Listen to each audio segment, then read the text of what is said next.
గుంటూరు జిల్లా Nallapadu police station పరిధిలో భారీ గంజాయి పట్టివేత జరిగింది. ఈ కేసుకు సంబంధించి south DSP Bhanodaya Nallapadu police స్టేషన్లో ఏర్పాటు చేసిన ప్రెస్ మీట్లో వివరాలు వెల్లడించారు. పలకలూరు రోడ్డు ప్రాంతంలో గంజాయి విక్రయిస్తున్నారన్న సమాచారంతో దాడులు నిర్వహించి ముప్పిరి సుబ్బారావు అనే వ్యక్తిని అరెస్ట్ చేసినట్లు చెప్పారు. సుబ్బారావు వద్ద నుంచి మొత్తం 4 కిలోల గంజాయిని స్వాధీనం చేసుకున్నట్లు తెలిపారు. సాధారణంగా కూలీ పనులు చేసుకుంటూ జీవనం సాగిస్తున్న సుబ్బారావు గంజాయి అమ్మితే డబ్బు ఎక్కువ వస్తుందని భావించి ఒరిస్సాలోని అల్సందాపూర్ నుంచి కిలో 2,000 రూపాయలకు కొనుగోలు చేసి విక్రయిస్తుండేవాడని డీఎస్పీ వివరించారు.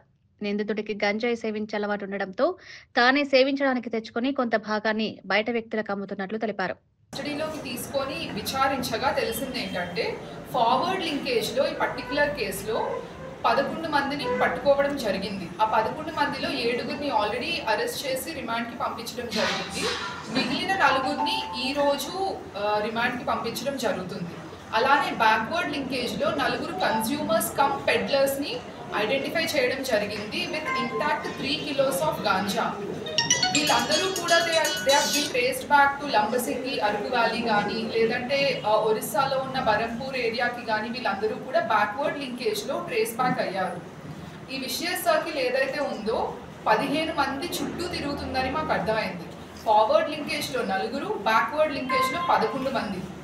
వీళ్ళల్లో ఒక 5గురి మీద previous crime history and NDPS cases కూడా ఉన్నాయి. గుంటూరు టౌన్లో కొన్ని ఉన్నాయి, అలానే మారేడుమిల్లి లో కూడా కొన్ని ఉన్నాయి.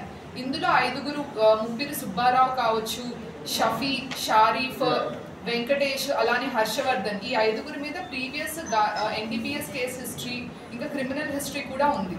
వీళ్ళలో 2 రౌడీ షీటర్స్ కూడా ఉన్నారు. సో క్రైమ్కి గాంజాకి మధ్య ఉన్న రిలేషన్ ఈ పర్టికులర్ కేసులో మాకు అర్థమైంది. అలానే ఇంటాక్ట్ 3 kilos ఆఫ్ గాంజా కూడా రికవర్ చేయడం జరిగింది. ఈ కేసుని మేము ఎనీ అదర్ కేసు లాగా చేయకుండా ఇందులో ఉన్న కంప్లీట్ సైకిల్ని, చైన్ని బ్రేక్ చేయడం జరిగింది. సో అందుకనే ఈ పర్టికులర్ కేసులో 15 మెంబర్స్ని అరెస్ట్ చేసి రిమాండ్ పంపించడం కూడా జరిగింది.